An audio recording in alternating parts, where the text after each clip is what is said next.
kapatid, ito na, natanggal na natin yung tangke.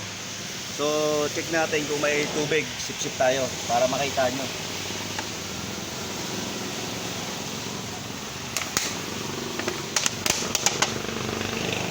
So, ito. Yan, puro tubig oh. Ayan oh. Puro tubig ang laman. So, sana wag na mangyari ito sa iba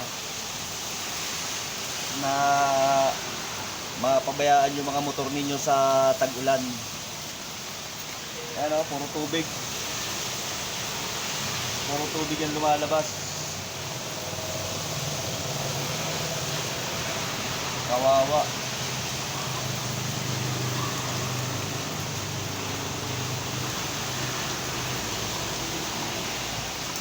Sunod natin ubusin yung laman.